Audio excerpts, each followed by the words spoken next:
श्री कृष्णा, राधे राधे। जब भी हमारे किसी प्रियजन की मृत्यु होती है तो पूरा परिवार शोक में डूब जाता है। लेकिन क्या आपने कभी सोचा है, इस दुख की घड़ी में भी सनातन धर्म में दाह संस्कार क्यों होता है? जहाँ दुनिया के कई धर्मों में मृत शरीर को मिट्टी में दफनाया जाता है, वहीं हिंदू शास्त्रों में शव का दाह संस्कार किया जाता है।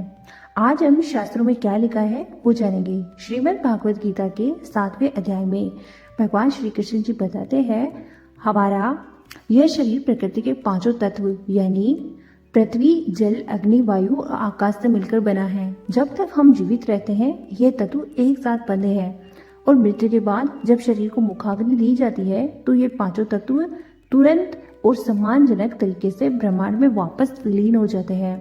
मिट्टी का हिस्सा मिट्टी में, जल का जल में और अग्नि, वायु अपने मूल रूप में मिल जाते हैं। यह प्रकृति के ऋण को चुकाने का सबसे सुंदर तरीका है। इसे आप एक स्पिरिचुअल रिसाइकलिंग कह सकते हैं। वहीं गरुड़ पुराण के अनुसार मृत्यु के बाद भी जीवात्मा का अपने शरीर से जुड़ाव तुरंत खत्म नहीं होता।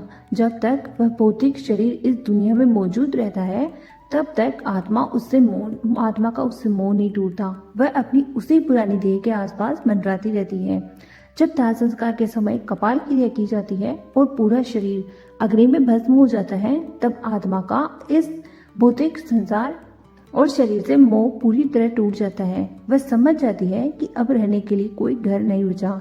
शरीर का अस्तित्व मिटते ही सारे सांसारिक बंधन टूट जाते हैं और 12-13 दिन के बाद क्रियाक्रम के बाद आत्मा बिना किसी भटकाव के अपनी आगे की यात्रा, चाहे वह मोक्ष हो या नए जन्म की शुरुआत, पर शांतिपूर्वक निकल जाती है।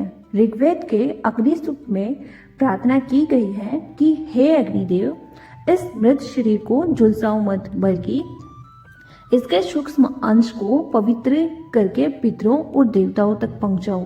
अग्निदेव को शास्त्रों में कव्यवाहन कहते हैं, यानी जो मृत आत्माओं के कर्मों के अंश को भगवान तक पहुंचाते हैं।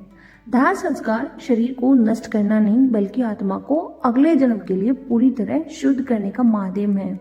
अगर हम वैज्ञानिक और ऐतिहासिक नजरिए से देखें तो पुराने समय में जब लोग संक्रामक बीमारियों या महामारियों से मरते थे तब उनके शवों को मिट्टी में दफनाने से वायरस और बैक्टीरिया के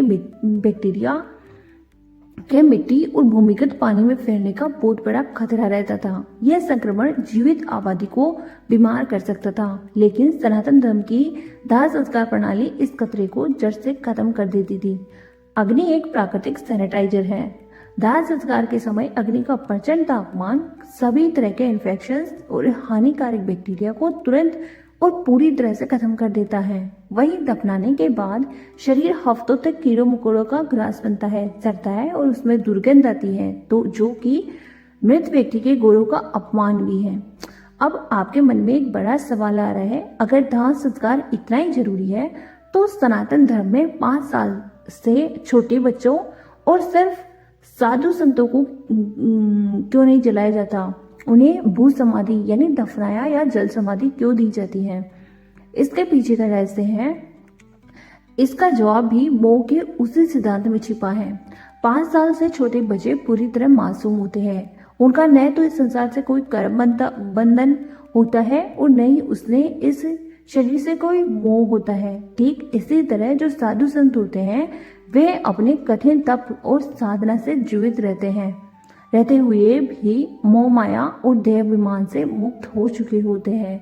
मतलब इन दोनों ही स्थितियों में आत्मा का अपने शरीर से रत्ती भर भी जुड़ाव नहीं होता। इसलिए उनके शरीर के नष्ट होने का इंतजार किए बिना ही उनकी आत्मा तुरंत मुक्त हो जाती है।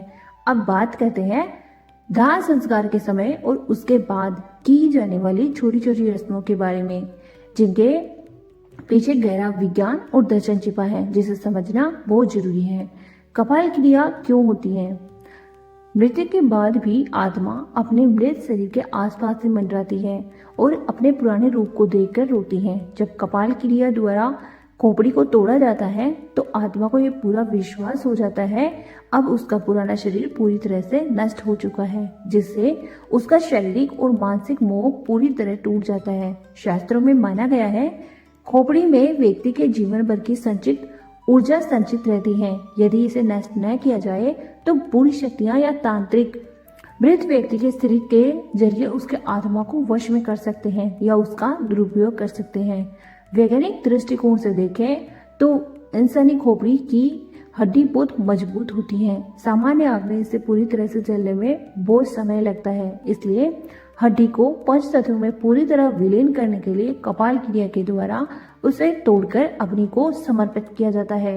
अस्थि विसर्जन क्यों करते हैं? शरीर जलने के बाद जो अवशेष या हड्डियां बचती है उन्हें पवित्र नदियों में विसर्जित किया जाता है। इसका आध्यात्मिक कारण है बची हुई राख और अस्थियां वापस जल और मिट्टी में मिलकर प्रकृति का हिस्सा बन जाती हैं। वही पौराणिक मान्यता है जब तक ये अस्थियां गंगा जैसे पवित्र नदियों में रहती हैं तब तक जीवात्मा को परलोक में सुख और शांति मिलती है। पुरुष सिर क्यों मंडवाते हैं?